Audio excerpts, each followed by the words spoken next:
नमस्कार साथियों, मैं civil teacher Sachin Dikshit Chanakya civil services के ऑनलाइन प्लेटफॉर्म पर आप सभी लोगों का स्वागत करता हूं।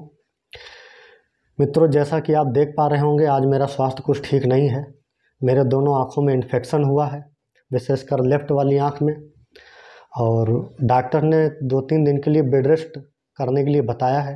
ड्रॉप्स वगैरह दी है, चश्मा वगैरह दिया है, और ताकि बाहरी धूल धक्कड़ के वातावरण से अपनी आंखों को बचाया जा सके।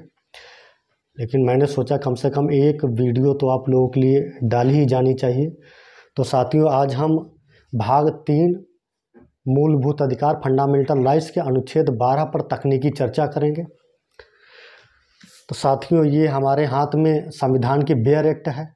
तो बेयर एक्ट में जो परिभाषा दी गई है उसी को हम परिभाषित करके आप लोगों के सामने सरल भाषा में रखेंगे। जैसा कि साथियों, इसमें भाग 3 में मूल अधिकार दिया है जो कि 12 से 35 तक है, और इन पर हम एक एक मूल अधिकार पे, जितने भी मूल अधिकार हैं 12 से 35 तक, इन सभी मूल अधिकारों पे पर डे एक वीडियो में बनाऊंगा आप लोगों के लिए। इसमें आइए शुरुआत करते हैं अनुच्छेद 12 से। तो अनुच्छेद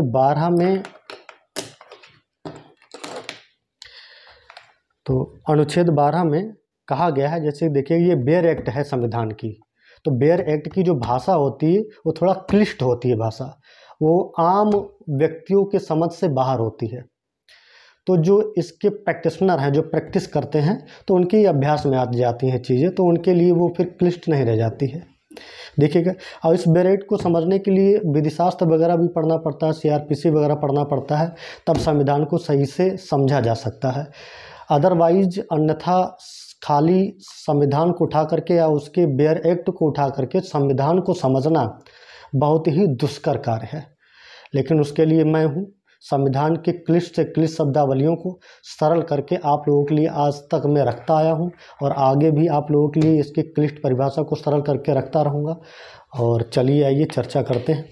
जैसा कि साथियों देखेंगे, इसमें अनुच्छेद 12 में कहा गया है, इस भाग में जब तक कि संदर्भ से अन्यथा अपेक्षित ना हो, राज्य के अंतर्गत भारत सरकार और संसद तथा राज्यों में से प्रत्येक राज्य की सरकार और विधानमंडल तथा भारत के राज्य क्षेत्र के भीतर या भारत सरकार के नियंत्रण के अधीन सभी स्थानीय और अन्य प्राधिकारी हैं। इसका अगर पहला वाक्य पढ़ेंगे जिसमें दिया हुआ है अनुच्छेद 12 में, इस भाग में, कौन से भाग में? भाग 3 में। अभी हम जो पढ़ रहे हैं अनुच्छेद 12, ये भाग 3 का अनुच्छेद है। तो दिया हुआ इस भाग में, अर्थात भाग 3 में, इस भाग में जब तक कि संदर्भ से अन्यथा अपेक्षित ना हो, राज्य के अंतर्गत भारत सरकार और संसद तथा राज्यों में से प्रत्येक राज्य की सरकार और विधानमंडल तथा भारत के राज्य क्षेत्र के भीतर या भारत सरकार के नियंत्रण के अधीन सभी स्थानीय प्राधिकारी अन्य प्राधिकारी हैं। ये क्या कहना चाह रहा है? कहना चाह रहा है जब तक कि संदर्भ से अन्यथा अपेक्षित ना हो, यानी कि इसमें भाग 3 में राज्य की जो परिभाषा दी गई है, इस परिभाषा से अलग हट करके जब तक इसका अर्थ ना निकाला जाए, तब तक अनुच्छेद 12 में राज्य का जो अर्थ है ये वही लगाया जाएगा जो पूरे भाग 3 के लिए है। ठीक है, यानी कि अनुच्छेद 12 के तहत राज्य की जो परिभाषा है वो पूरे भाग 3 की परिभाषा मानी जाएगी। अगर राज्य शब्द को देखें, राजनीति शास्त्र में राज्य के 4 कंपोनेंट बताए गए हैं, 4 अवयव बताए गए हैं। पहला हो गया, एक परिभाषित क्षेत्र होना चाहिए। दूसरा, उस पर एक स्थायी जनसंख्या होनी चाहिए। तीसरा, सरकार होनी चाहिए। और चौथा, संप्रभुता होनी चाहिए। वो सरकार कैसी होनी चाहिए? संप्रभु होनी चाहिए। इन चारों अवयवों को जब हम मिला देंगे तब राज्य का निर्माण होगा। लेकिन यहां पर इन चारों में से ही कोई नहीं है। ना यहां पर सरकार को रखा गया है, ना संप्रभुता को रखा गया है, ना जनसंख्या को रखा गया, ना परिभाषित क्षेत्र को रखा गया है। इन चारों में से ही चारों अवयव जो कि राज्य के अवयव हैं, इन चारों को मिलाकर ही राज्य का निर्माण होता है। लेकिन यहां पर इन चारों को ही नहीं रखा गया है। अब सवाल ये उठता है, फिर राज्य है क्या यहां पे? तो आगे हम चर्चा करते हैं कि राज्य क्या है। कुल मिलाकर के राज्य की जो राजनीतिक परिभाषा है वो परिभाषा अनुच्छेद 12 में नहीं है। तो राजनीतिक परिभाषा नहीं है तो आप लोग पूछें फिर सर राज्य की परिभाषा है क्या, यहाँ पे राज्य किसको माना गया है? तो मित्रों यहाँ पर जो राज्य की परिभाषा है वो राजनीतिक ना होकर के प्रशासकीय है, गवर्नेंस वाली परिभाषा है। जो शासन को निर्देश देने वाली जो परिभाषा होती है वो राज्य की परिभाषा यहाँ पर है। लेकिन इसमें कहा गया है अनुच्छेद 12 में कि अनुच्छेद 12 के अंतर्गत जो राज्य की परिभाषा है वो पूरे भाग 3 पर अप्लाई होगी, परंतु जब हम भाग 3 के अनुच्छेद 19 के खंड 2 पर आते हैं तो अनुच्छेद 19 के खंड 2 में जो राज्य की परिभाषा है वो राज्य की परिभाषा प्रशासकीय ना होकर के राजनीतिक है। सर अब आप लोग पूछेंगे सर ये क्या बात कर दिया आपने? हाँ, यही बात है कि अनुच्छेद 12 में राज्य की जो परिभाषा है वो प्रशासकीय परिभाषा है, लेकिन जो अनुच्छेद 12 जो ये भी कहता है कि जब तक कि संदर्भ से अन्यथा अपेक्षित ना हो, जो संदर्भ दिया है इस संदर्भ से बाहर जाकर के जब तक परिभाषा ना की जाए राज्य की, तब तक राज्य की परिभाषा वही होगी जो भाग 3 में है। परंतु अनुच्छेद 19 के खंड 2 में जो राज्य की परिभाषा है वो परिभाषा विरोध कर रही है अनुच्छेद 12 का, चैलेंज कर रही है अनुच्छेद 12 को। क्यों? क्योंकि अनुच्छेद 19 के खंड 2 में जो राज्य की परिभाषा है वहां पे कहा गया है युक्त निर्बंधन, रीजनेबल रिस्ट्रिक्शन। यहां पर जो राज्य है वो राज्य राष्ट्र की सुरक्षा से जुड़ा हुआ है, ना कि भारत सरकार और राज्य सरकार से।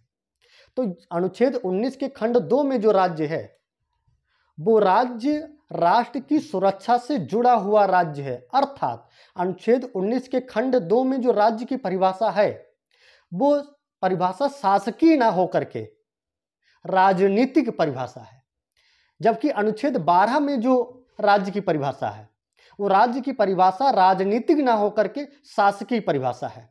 शासकीय का मतलब होता है कि दिशा निर्देश देने वाली परिभाषा। तो युक्त निर्बंधन क्या होता है?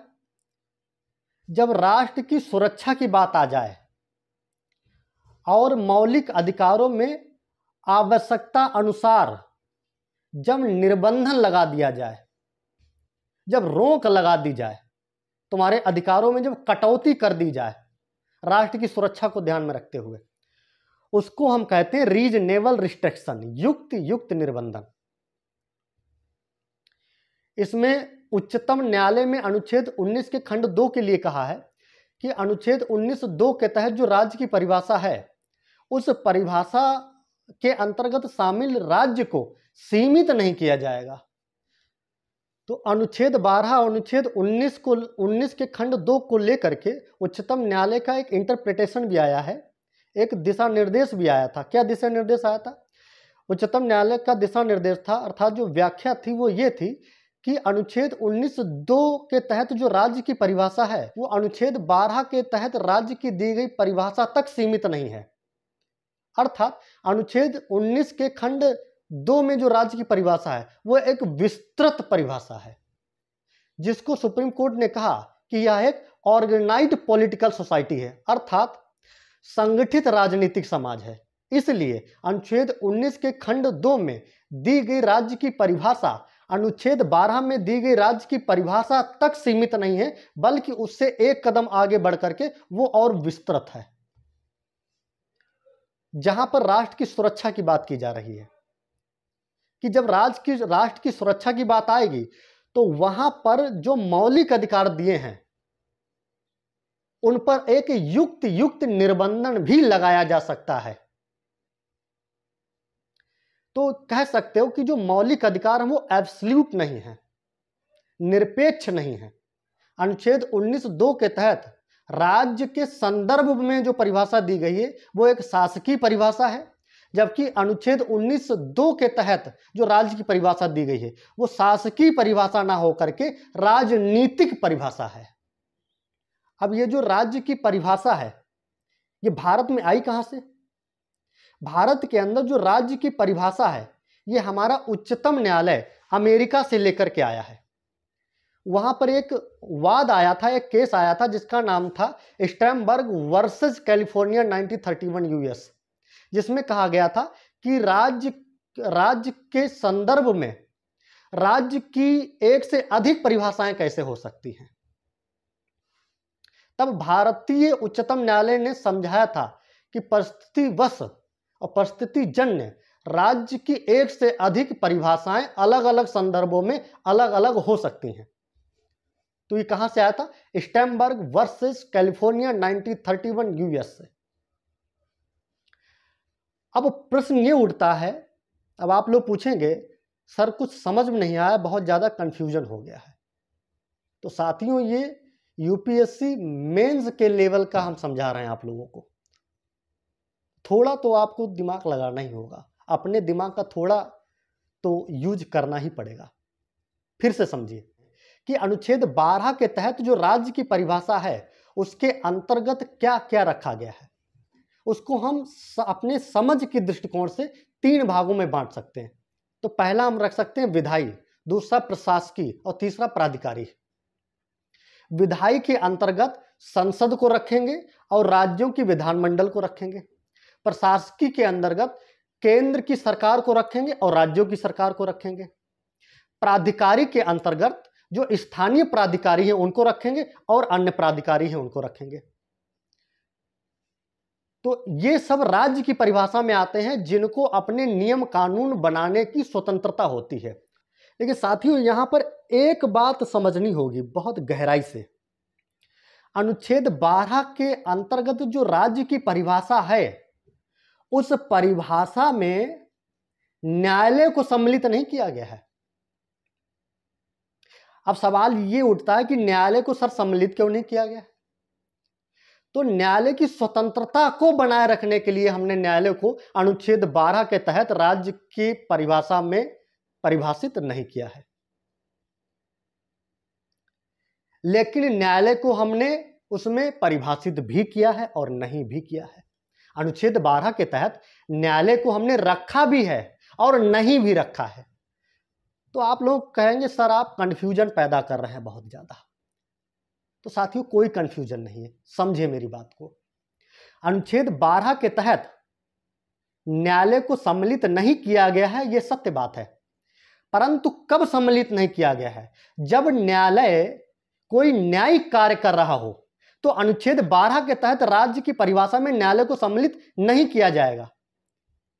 न्यायिक कार्य का मतलब किसी मुकदमे की सुनवाई कर रहा हो या कोई अपना डिसीजन दे रहा हो, यानी कि जब न्यायिक कार्य कर रहा होगा तब अनुच्छेद 12 के तहत राज्य की परिभाषा में न्यायालय सम्मिलित नहीं होगा। परंतु जब न्यायालय एग्जीक्यूटिव कार्य कर रहा होगा तब अनुच्छेद 12 के तहत जो राज्य की परिभाषा है उसमें न्यायालय सम्मिलित होगा।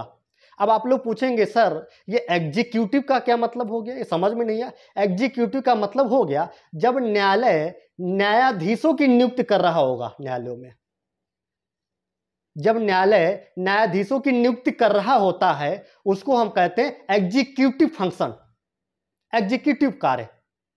तो जब एग्जीक्यूटिव फंक्शन में लिप्त होगा, जब एग्जीक्यूटिव कार्य कर रहा होगा न्यायालय, उस संदर्भ में अनुच्छेद 12 के तहत दी गई राज्य की परिभाषा में हम न्यायालय को सम्मिलित करेंगे।